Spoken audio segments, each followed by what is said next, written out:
The result that has to be achieved is that Iran does not have the capacity to develop nuclear weapons to destroy the state of Israel, as they promised to do, while they're negotiating, to create a ballistic missile arsenal that is equivalent to several atomic bombs while they're negotiating. That's not going to happen. And of course, to continue the proxy war that was meant to basically snuff out the life of the Jewish state.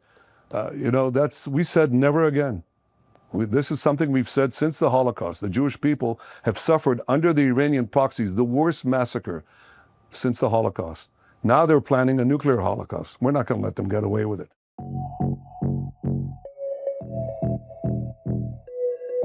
It's Monday, June 16th, 2025, and welcome back to GoodFellows, a Hoover Institution broadcast examining social, economic, political, and geopolitical concerns. I'm Bill Whalen. I'm a Hoover Distinguished Policy Fellow. I'll be your moderator today. Before we go any further, you should know this is an impromptu episode of GoodFellows. We did not have this on the books, but events have forced us together. Joining us today, the historian Sir Niall Ferguson and former Presidential National Security Advisor, Lieutenant General H.R. McMaster. They're both Hoover Senior Fellows. As you know, the topic, as you might guess, we're going to talk about Israel, Iran, what comes next in the Middle East. Gentlemen, thanks for coming on the show, and let's get right to it because our time is precious. Two questions for you to debate. Number one, the Israeli strategy, which is essentially dunking on Iran. They control the airspace. They can bomb whenever, wherever they want to. They can decapitate leadership. HR is a military strategist. I'm curious if you think this is a winning strategy, if it gets Israel to where it wants to be. And then the second question for the both of you, what if Prime Minister Netanyahu calls the White House and says, Mr. President, we need your help. We can keep bombing, but to get to the goal, which is to eradicate the nuclear program and the ballistic missiles once and for all, we need bunker busters dropped from American bombers. What do you do? Gentlemen, take it away. Hey, I just say, first of all, I mean, it's a winning strategy because from Israel's perspective, this is an existential threat.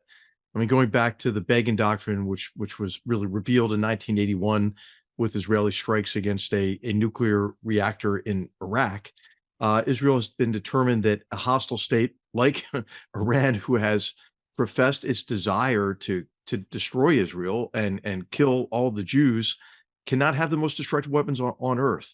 And of course, there's a subsequent strike in Syria in 2007 against a reactor there. But this is orders and orders of magnitude, much more complicated, much more extensive, because of the threat from Iran being much more extensive. The extent of the nuclear program is dispersed and deeply buried. But this is an operation that has to have been in the making for years. And to put into place the intelligence infrastructure, the ability to initiate many of these attacks from within the country. And I think what you've seen is initial blows, which were designed to set back their nuclear program, but also to cripple Iran's ability to respond to those initial strikes with the decapitation of the RGC and other military leadership. And then to grow that, to grow that the amount of destruction on the nuclear program. And now, and Neil, I'd like to hear your view on this. What do you think the objective is? It seems like it's shifting almost to regime change, where you see attacks now on economic targets combined with Prime Minister Netanyahu's announcement, even more recent extension of the target set. To others, rumored maybe even the supreme leader and so forth. Will the United States come into it? I think that what really is at stake here are really two sites that are deeply buried, and whether or not the United States will come into this campaign to destroy those sites, which are critical to setting the program back even further. Well, of course, Prime Minister Netanyahu has wanted to do this for years and has for years argued that Iran posed an existential threat to Israel and that it could never be allowed to acquire nuclear weapons. Then just a few days ago, the International Atomic Energy Agency said that Iran was in violation of its non-proliferation commitments. And the Iranians as good as admitted that they were accelerating their enrichment program, and that provided the cue for Israeli action. The reason it didn't happen before Thursday night, Friday, was that President Trump wanted to give negotiations a final chance. President Trump is often criticized. Sometimes we criticize him on this show. There are members of the GoodFellows team who aren't fans of his trade policy. But it's very difficult to argue, as some do, that he's a kind of warmonger. On the contrary, Trump is a president who's very reluctant to use American military force and reluctant to see war happen anywhere. Think how quickly he acted to try to de-escalate the conflict between India and Pakistan, which we talked about in previous shows. So President Trump, who once upon a time walked away from the Iran nuclear deal, gave the Iranians one last chance. And the Iranians blew it, bizarrely failing to realize that Trump would give Prime Minister Netanyahu a green light to hit the nuclear sites if they didn't move their position on enrichment. So they refused to take the diplomatic off-ramp, and that was the critical mistake they made. The other critical mistake they made was not to rebuild their air defenses after the very successful Israeli strike of October last year, which really revealed the nakedness of the Iranian regime. It's amazing to me that they did so little to repair that damage that now Israel has complete control over Iran's airspace and can now carry on taking out targets at will. But Bill, you asked a very specific question, and that is, what happens if Prime Minister Netanyahu calls up President Trump and says, okay, now we need your bunker busting bombs because we cannot take Fordo, the enrichment facility at Fordo, out by ourselves. I find it hard to believe that President Trump will say yes to that. And here I'd welcome HR's reaction, partly for the reason I gave, that he is by instinct a trade war guy, not an actual war guy, and doesn't want to be seen to be the president who presides over a sustained massive bombing campaign of targets in Iran, like the Fordo facility, but also because President Trump cares a lot about the opinion of the Gulf states, who were his first port of call when he went on his travels in his second term. And the Gulf states, particularly the Saudis, also the Emiratis, and needless to say, the Qataris, don't want a full-scale war involving the United States, even if it's a war against Iran. They've reached a kind of modus vivendi with the Iranians in the last 4 years when President Biden was in charge. So I don't think Trump's going to do it, which means, and this is the last point I'll make, that the Israelis need to have a plan B. And I think that plan B is regime change. I think plan B is topple the Islamic Republic. And then if you have enough chaos on the ground, then Israeli special forces may be able to take care of Fordo without the need for bunker busting bombs in an SAS type operation behind enemy lines. So I think we're seeing a shift here away from let's try and get the US to finish the job off from the air to it's never going to happen. We better get rid of the regime. And in the ensuing chaos, we can really finish off this nuclear program. What do you think, HR? Yeah, well, I agree with all of that. I think what may have shifted the balance more in favor of the U.S. acting is the success of the operation. That the United States may be convinced, that President Trump may be convinced that this is really a window of opportunity that could pass the United States by, kind of like 1994 vis-a-vis North Korea. I think the other variable, of course, is what Iran does. Does this remain a bilateral exchange, essentially, between Iran and Israel? If Iran does have even more success in getting ballistic missiles through Israeli and U.S. and other air defenses, and there are more Iranian casualties, I think the likelihood of U.S. action then goes up as well. And so I think that, also it has to do with whether Iran decides now, well, maybe they will go into some negotiation with the United States. You're right. I mean, it was I think Iranian intransigence that led to President Trump. I think essentially probably greenlighting this. Just saying, hey, I'm not going to stand in your way.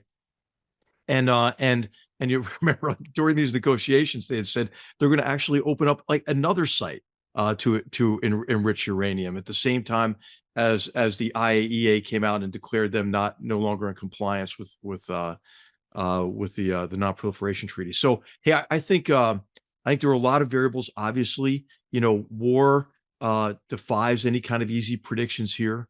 Well, we don't know either really what other actors might do, Russia and China, although I suspect they're going to try to stay out of this.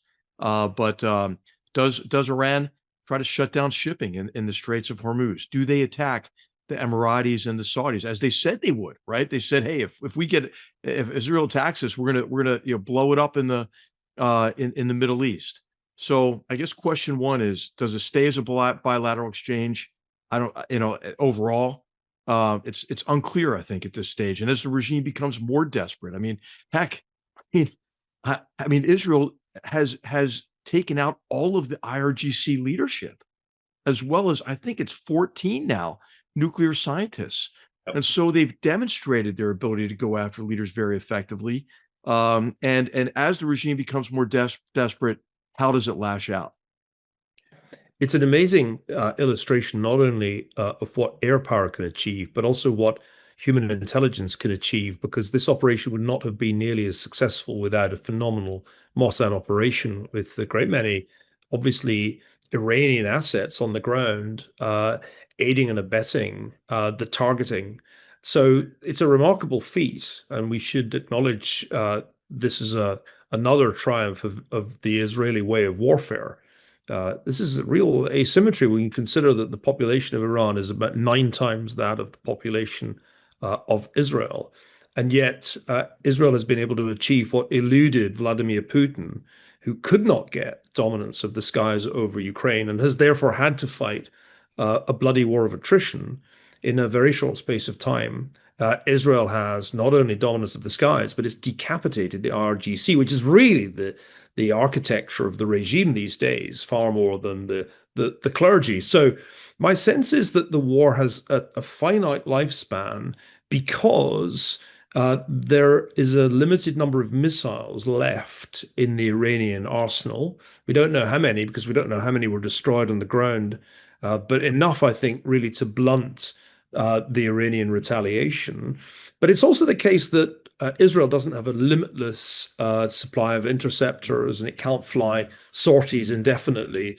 So one has a sense that the bilateral, the two-sided war, probably runs for a matter of weeks, and not much longer than that. The key question that you've raised, HR, is whether it can spread. And that will have to be one of the great concerns of the so-called restrainers inside the Trump administration. They don't want to find themselves tied up in yet another forever war, their phrase, in the Middle East. I don't think the risks of that are very high, to be honest. I think the bigger risk is the simple unknowability of what a post-Islamic Republic Iran would be like. Let's just imagine that the regime does collapse. Certainly a regime that can't defend itself and is pretty universally disliked by its people isn't in great shape.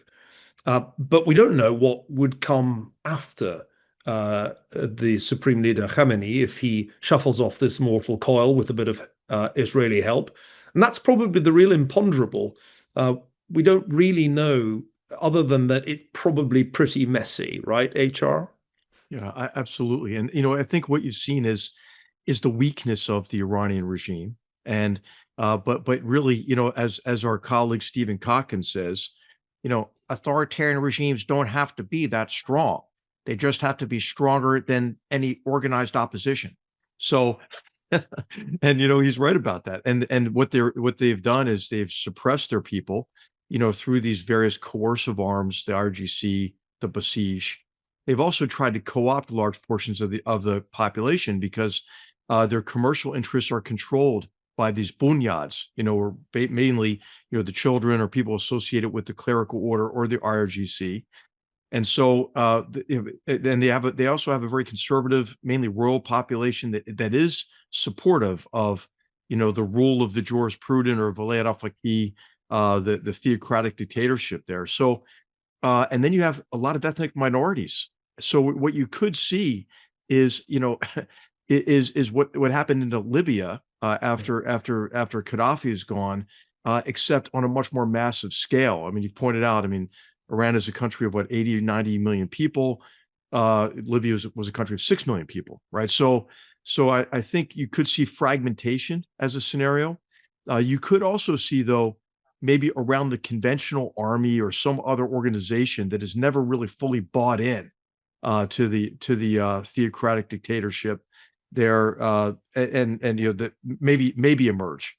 But it would be messy. It would be violent. I think the things to watch are, I think the protests, sometimes don't deliver what they seem that they could deliver. Although it's the nature of the protest, how far it extends, if there is kind of another wave of protests.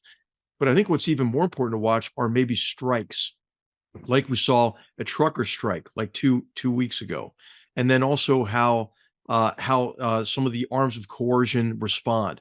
I hear that the basij, which is kind of the equivalent of like the brown shirts, to suppress the population, have had a really hard time recruiting, in recent years. So I think if Israel continues to confine its strikes against the regime, against the leadership, that there is a chance, that the population will say, "Hey, enough of this." So, Neil, I want to go back to the axis of ill will for a moment. Iran needs missiles. Iran needs airplanes. China has missiles. China has airplanes. Iran needs an air defense. Russia built its air defense last time around. Iran wants a nuclear weapon. North Korea could send them parts for a dirty bomb. Why don't we see these things in motion? Well, one reason that I picked on that Axis analogy was that if you go back to the original Axis of 1939-40, Nazi Germany, Fascist Italy, then imperialist Japan, it's kind of confederacy of rogues. And such organizations aren't famous for their mutual fraternal affection. So what has happened, it seems to me, is that the Iranians have supported Russia's war effort in Ukraine on quite a large scale, supplied a lot of drones at a critical point before the Russians had really got their drone game together. And in return, the Russians are sending, thoughts and prayers, not much in the way of ordnance. I find it astonishing that so little was done to repair Iran's air defenses after the October Israeli raids. And I wonder if that's because the Iranian regime was simply foolish and didn't realize that they had to do something about that, or whether their Russian friends are really frenemies. And I somewhat inclined to the latter theory. The interesting thing about the Axis as a phenomenon is that there really is no love lost between China, Russia, Iran, and North Korea, the CRINCs, as they're sometimes known for short. They just share a common desire, which is to undermine American primacy and to undermine neighboring democracies that they see aligned with the United States. But I think it's very interesting how little the Russians have done to help Iran, really, since this crisis began. Because let's not forget, it began on October the 7th, 2023, when Iran's proxies, Hamas and Palestinian Islamic Jihad, launched their attack on Israel. That's when this war began, not last Thursday night, Friday morning.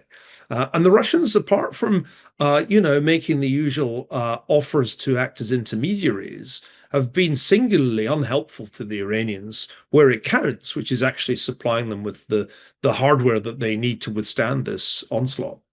Hey, just a quick comment on this, Neil. I think one of the factors is the lack of capacity in the Russian defense industry, based on the war, their war against Ukraine, and their need for their own air defenses, and the degree to which kind of a lot of their equipment just doesn't work. I mean, the S-300 and even the S-400 systems, I think, are quite inferior to the whole range of electromagnetic warfare capabilities, anti-radar capabilities, the suppressive capabilities that Israel has demonstrated.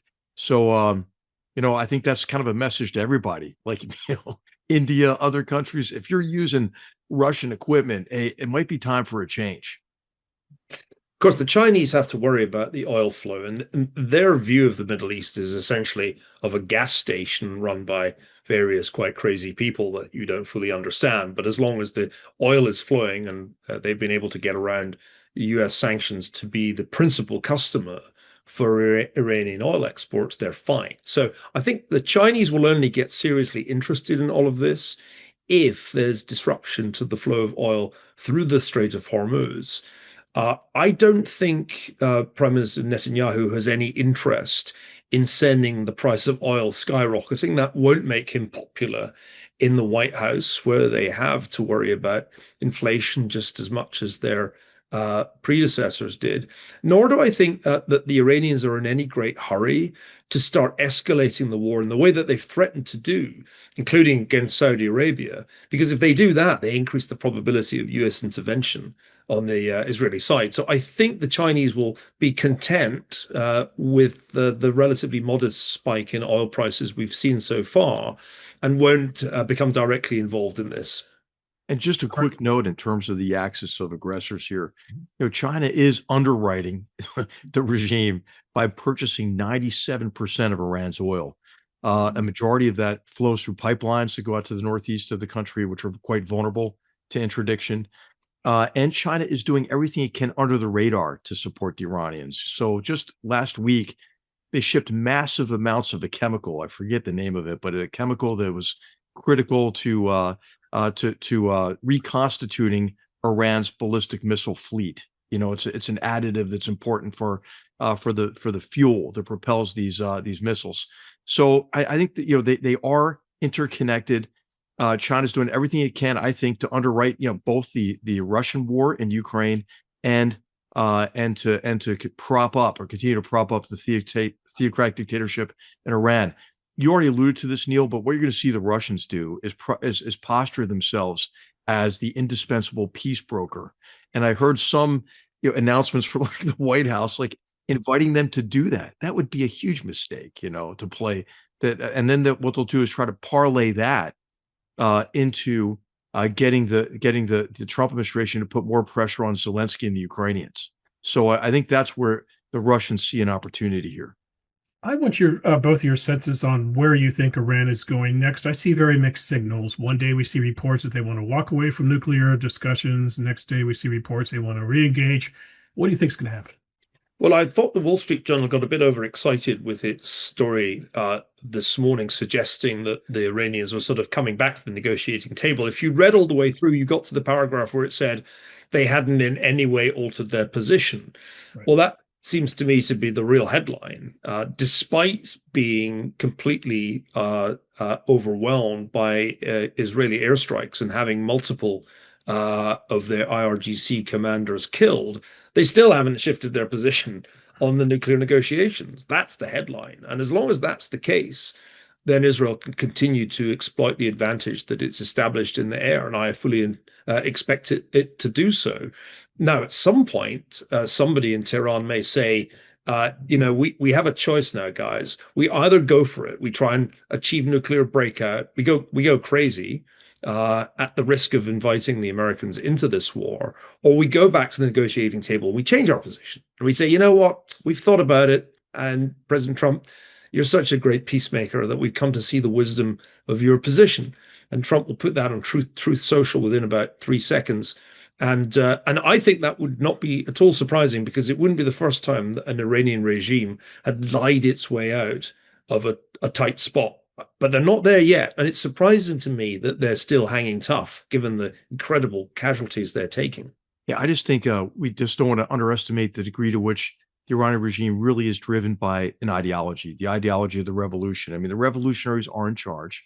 And so I think that will limit the degree to which they'll be able to make the concessions that could end this war. And that really is, a very intrusive inspection verification regime, but also the supervised dismantlement of any of their enrichment capabilities. I don't see them being able to get there just from an ideological perspective. So I think what you'll have is an effort to kind of string along again. I mean, there's this idea that the Iranians are really good negotiators. They're terrible negotiators. What they do is they just don't concede anything, and they just watch us make concession after concession to get to weak agreements that we declare as a diplomatic achievement, but they're really kind of a political disaster. They just kick the can down the road. So, I think I don't see anything, any way to an agreement with them that will satisfy, what I think are President Trump's, red lines associated with enrichment. So I think this is going to go on for longer than people think. The question is, does it expand? Does the conflict expand? And there's a lot that Iran can still do, right? They could, as I mentioned, they could try to attack shipping in the Gulf. They could attack Saudi oil facilities. I don't know what kind of cyber capability they have left. They could conduct assassinations or other terrorist attacks internationally. I mean, I think it's believed that they have sleeper cells, kind of around the world. Could they do something short, of a race to a nuclear weapon, like a dirty bomb somehow that is, that they have a cutout? So I mean, the Iranian regime is still dangerous in because it has some things it can still do, and as it gets cornered, what might it do that could shift this war from this bilateral war between Israel and Iran and a broader conflict? Yeah, I guess I'm pondering what the end game is here. The clearly isn't the air power for Israel to finish this job on its own. I think the probability, as I said earlier, is low that the US comes in as a direct combatant to finish off the Fordo enrichment facility. Right. The Iranian regime is clearly in a very vulnerable state. But how far it's possible for Israel to topple it is not clear to me. And indeed, it's not even clear to me that it's entirely desirable for Iran to plunge into the kind of chaos that we've seen in Libya as well as in Syria more recently. My wife is a greater expert on the Muslim world than I shall ever be. And on Friday, after the Israeli raids on Iran had happened, she handed me a translation of a book by Abu Bakr Naji with the title The Management of Savagery, in which this Salafist jihadist argued that it would in fact be desirable from the point of view of the Islamists if the entire region descended into chaos, if all the state structures fell away, because then they would be able to build the Islamic State, the caliphate of their dreams. So I think one has to bear in mind that you're not going to get a liberal democracy run by secular, liberally leaning Tehran sophisticates if this regime falls apart. And everybody in the neighborhood, not only the Israelis, but the many Arab states, will have to worry about what might follow a collapse of the Islamic Republic. I've yet to hear a really compelling story about what a post-Khamenei regime would look like. And that's partly because, as HR said, opposition movements have been crushed so effectively. It's also been a long time. And so the Iranian exile community doesn't really have a handle on what might be possible in a post-Islamic Republic Iran. So for me, the great unknowable is what comes after Khamenei. He's going to die at some point, even if it's not taken out by the Israelis. And there is no succession plan. So I guess the great unknown is the future of Iran. That I wish I could see more clearly. And this would also be the argument against going after the political leadership, Neil, because it would seem you'd risk turning this into a holy war. Well, I don't know, HR, whether that would be the response. It's so hard to gauge the attitudes that people have in Iran today. There's no love lost between the populace, certainly the urban populace, right, and the regime. On the other hand, it's hardly likely that Israeli decapitation of the Iranian government would be enormously popular. Right. So I find this the most puzzling, perplexing part of what we see today, this simple difficulty of foreseeing where Iran goes from here after nearly half a century of theocracy. But I wanted to mention that, Neil, because I read a report the other day as an Iranian state media where a top official said that the regime wants to unite with Turkey, Pakistan, and, quote, several other countries to create what he called an Islamic army. This sounds like the kind of last desperate thing you send from the bunker rather than a coherent strategy. Right. The more likely scenario, and here I'm just going to play the historian, is that a very weakened Iran will be easy pickings for its neighbors. Remember, one reason that Putin isn't so forthcoming in his support is that once upon a time, Stalin dreamt that he might be able to bring Iran within the Soviet sphere of influence. So I think this neighborhood isn't notable for its lack of skullduggery and realpolitik. If Iran is to be weakened, then there will be responses from the neighbors to take advantage of that, just as Iran took advantage of the overthrow of Saddam Hussein in ways that American policymakers failed to foresee back in 2003. And hey, let's not forget too the degree to which the collapse of the Assad regime followed the decapitation, devastating attacks against Hezbollah by Israel, and I think all of that led to where we are today. And of course, you had Turkey, who was supporting really Islamist, Sunni Islamist groups against the Assad regime. Their long-term interests in the region, because Erdogan does fancy him as like the modern-day sultan, who's going to reestablish really Turkish primacy in the Middle East. That clashes really with what Iran was trying to achieve by establishing this land bridge to the Mediterranean as a precursor to destroying Israel, which of course now is all rolled back. When you bring in the revanchist agenda of the Russians, I think that what we are witnessing are really three revanchist powers who are nostalgic, for their old empires, and their interests are not aligned. And I think the more that U.S. and other diplomats can play that, I think to our advantage, the better. I think it's worth bringing this conversation back to the United States. I think that President Trump has in fact played rather a shrewd game.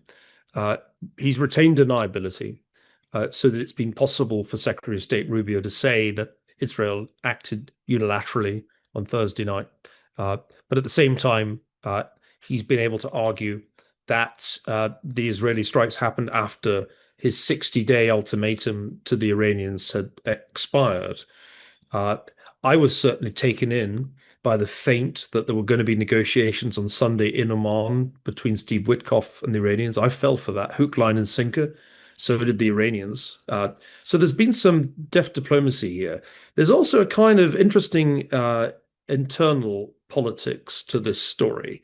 It's clear that the administration has its restrainers who don't want to get involved in a war like this. But it also has these hawks who recognize that if nothing is done, one day Iran will acquire nuclear weapons capability, and that really can't happen, which is, I think, the president's position. So I think this has been a very interesting development in the history of the Trump administration. If you think back to earlier episodes of GoodFellows, the three of us have spent a long time finding fault with President Trump's trade policy. It turns out the trade war was the phony war. It wasn't really the thing that was going to matter. The real war is the one that started on Thursday night. And I must admit, I wasn't sure that Trump was ever going to give that green light to the Israelis. I'd begun to think he wasn't going to do it. And maybe I read too many Financial Times columns about Trump always chickening out. But on this occasion, he didn't, and Bibi Netanyahu certainly didn't. HR, were you surprised? I wasn't surprised because, of course, I thought it could be a ruse, essentially, the withdrawal of U.S. dependence from the region. Maybe that was to add more impetus to the negotiations. But I also felt that it was this Iranian intransigence. President Trump doesn't have an infinite amount of patience. As you mentioned, Neil, hey, he's definitely not capricious about the use of force. He always would prefer some sort of a negotiated settlement, but he also recognizes the need to integrate the threat of the use of force with any kind of diplomatic efforts. And one of the things we did with him in 2017 and 18, and I imagine there's still people around, maybe a couple of people left on the NSC staff to do this, is to help integrate the perspectives of intelligence agencies and others to highlight not only the cost and risk of action, but also the cost and risk of inaction or passivity in certain cases. And I think he was convinced by Iranian intransigence. I'm sure also, maybe conversations with Prime Minister Netanyahu and Ron Dermer and others who laid out for him the latest intelligence, right? That Iran was kind of trying to race to weaponization, that was determined to continue enrichment. And then that combined with kind of the, the talk to the hand approach that the Iranians gave Witkoff, I think made convinced President Trump not to stand in the way. Okay, last question, gentlemen. Israel currently is involved in its longest running war in Gaza. Prime Minister Netanyahu has said that his country is on a path to victory with Iran, but he hasn't set a date. So what is your guess as to how long that path is for Israel? Are we talking days, weeks, months, years? Neil? Well, I've said already that I think this war between Israel and Iran can only run for weeks, because there's just a limit to how many missiles the Iranians have left, and there's a limit to how long Israel can continue these kind of operations. So that war is not going to be going on for nearly as long as, say, the war in Ukraine. I think it's going to be over relatively swiftly. The war in Gaza is another matter, because there's still no real resolution between the conflicting objectives of the Israeli government to destroy Hamas, but to rescue the hostages. My sense is that in Prime Minister Netanyahu's mind, the Iran question has always loomed much, much larger and has always seemed much more strategically important than the Palestinian question. But there is no obvious endgame in Gaza, and it's certainly not likely to become the holiday resort of President Trump's imaginings. HR? Hey, sadly, Neil, I don't see an end to this war in Gaza because there's no space for an alternative political order to emerge that can enter into a ceasefire or any kind of enduring peace between Israel and the Palestinian people in Gaza, and that's because Hamas still has the guns. So until there is the ability of the Palestinian people to temporarily evacuate Gaza, and until Hamas is destroyed, I think you're going to see a combination of a continuation of the war and continued suffering of the civilian population in Gaza. We've been spending the last half hour or so talking about matters of war and peace, and HR, I think it's worth noting that last Saturday, amidst all the chaos in the Middle East, the United States celebrated the 250th birthday of the United States Army, and I believe that you have some very great words of wisdom that you'd like to read.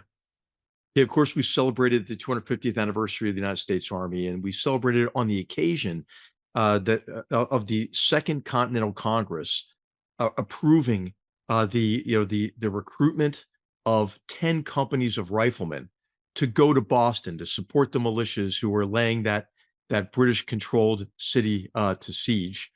And then George Washington was appointed the next day, to our great fortune, to be the commander of that army, and then later, of course, to become our first president.